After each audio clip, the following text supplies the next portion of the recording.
మధుమేహం ఉన్న వారికో తీపి కబురు. ఇష్టమైనవి తినకుండా నోరు కట్టుకునే బాధ ఇక లేదు. అది తినొద్దు ఇది తినొద్దు అని నియంత్రించే బదులు వారికి ఇష్టమైన చిప్స్ తదితరాల్ని తెచ్చిచ్చే సమయం వచ్చేసింది. మధుమేహంతో బాధపడేవారు తమ జిహ్వ చాపల్యాన్ని చంపుకోనవసరం లేదు. మధుమేహం ఉన్నవారు ముఖ్యంగా తీసుకోకూడని ఆహార పదార్థం బంగాళదుంప.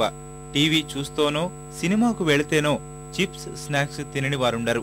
షుగర్తో బాధపడేవారు ఈ వస్తువులన్నింటికీ దూరంగా ఉండాల్సిందే. దీనికి గుజరాత్లోని డోల్పురా గ్రామస్తులు ఓ పరిష్కారం కనిపెట్టారు. తక్కువ నీటి శాతం ఉన్న బంగాళదుంపలను పండిస్తున్నారు. వీటి ద్వారా తయారు చేసిన పదార్థాలను తిన్నా మధుమేహ వ్యాధిగ్రస్తులకు ఇబ్బందేముండదు. ఎంచక్కా ఇష్టమైనవన్నీ తినొచ్చు. ఈ రకం ఆలుగడ్డల్ని పండించేందుకు థాయిలాండ్కు చెందిన లేడీ రోగేట్స్ రకం విత్తనాల్ని ఉపయోగిస్తున్నారు.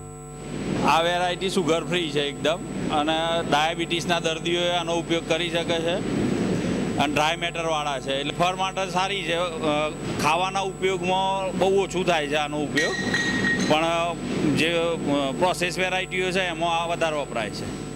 ఇటువంటి బంగాళదుంపల సాగు మధ్యప్రదేశ్, గుజరాత్లోనే ఉంది. స్నాక్స్ తయారు చేసే సంస్థకు దాన్సుర తాలూకా రైతులు 4 లక్షల బస్తాల ఆలుగడ్డల్ని పండించి అమ్ముతున్నారు. కిలో 8 నుంచి 14 రూపాయల వరకు గిట్టుబాటు అవుతోంది.